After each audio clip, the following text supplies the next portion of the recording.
नारद जी कहते हैं कि यहं पुरातीत भवे भवं मुने दास्यास्तु कस्याश्चन वेदवादिना निरूपितो बालकैव योगिना शुश्रूषणे प्रावृषि निर्विवक्षता।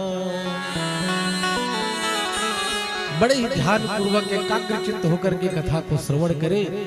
नारद जी कहते हैं अहम पुरातीत भवे भवम मुने, हे महर्षि वेदव्यास जी, मैं पूर्व जन्म में, नारद जी कहते हैं मैं पिछले जन्म में एक दासी का पुत्र था। मेरे पिता का नाम था द्रुमिल गोप। जब मैं 5 वर्ष का था इस बच्चे से इस पिता का साया चला गया और मेरी माँ दूसरे के घर जाकर के चौका बर्तन करती थी, उससे हम लोगों का गुजारा होता था। और मेरी माँ आश्रमों में जाकर के संतों की सेवा करती। जिस आश्रम में मेरी माँ सेवा कर रही थी, चातुर्मास का समय चल रहा था।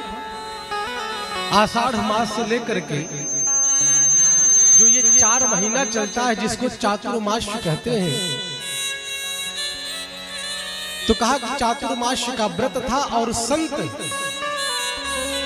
जब भोजन करते थे उनके भोजन की जो प्रसादी उनके पत्तल पर बच जाती थी, तो मैं एक करवा लेकर के, मिट्टी का पात्र जिसको हम लोग कोसा भी कहते हैं, कहा उस करवा को लेकर के संतों की शीत प्रसादी को एकत्रित करता और उसी को ग्रहण करता। और संत जब कथा करते उनकी कथा को बैठ करके माँ की गोद में श्रवण करता। समय बीता, सारे संत जाने लगे तो मैं भी रोने लगा कि हे बाबा जी मुझे भी अपने साथ ले चलो।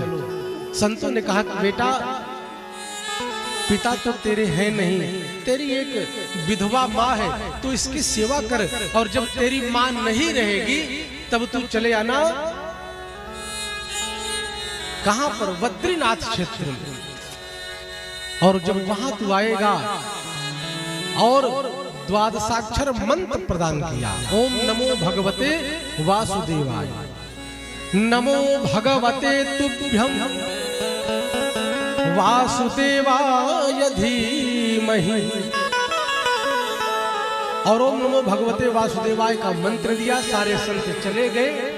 नारद जी कहते हैं समय बीता और एक दिन की घटना घटी। क्या कि एकदा निर्गतां गेहा दुहन्तीं निशिगां पथि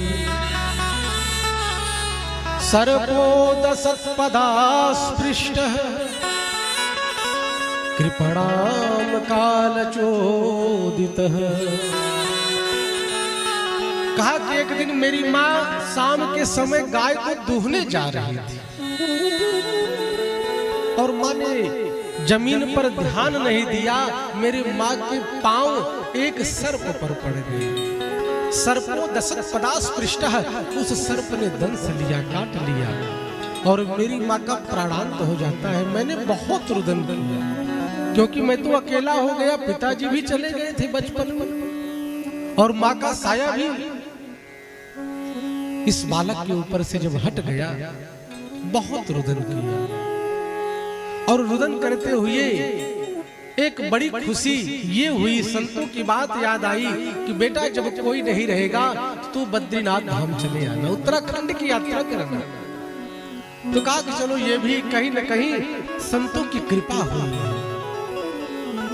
तो कहने का भाव इस कथा से यह सीखना चाहिए कि हमने जो किया है वो तो भोगना ही पड़ेगा और हम उसमें दोषी भगवान को माने कि भगवान मेरे साथ ऐसा कर रहे हैं। कहा कि नहीं, ये सारा हमारे कर्मों का ही लेखा जोखा है। बोया पेड़ बबूल का तो आम कहां से हो, जो हमने किया है उसको तो भोगना ही पड़ेगा। हमारा कल का दुर्भाग्य हमारा कर्म ही बनेगा।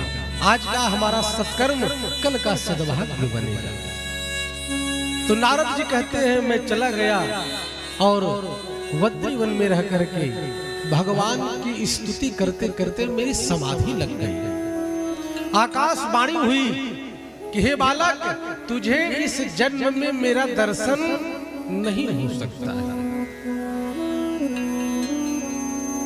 तो नारद जी और प्रसन्न हो गए। अब आप विचार करें कि बड़े बड़े योगेंद्र, मुनींद्र, यमलात्मा, महात्मा बेचारे कंदराओं में रह करके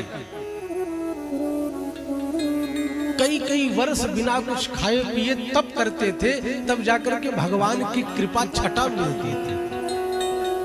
और लोग थोड़ा सा भक्ति भाव करते हैं और ऐसा ड्रामा करते कहते महाराज इनके ऊपर हनुमान जी आते हैं।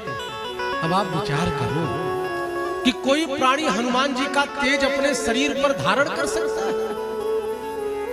कोई मां भगवती का तेज अपने शरीर में धारण कर सकता है, तिरोहित कर सकता है?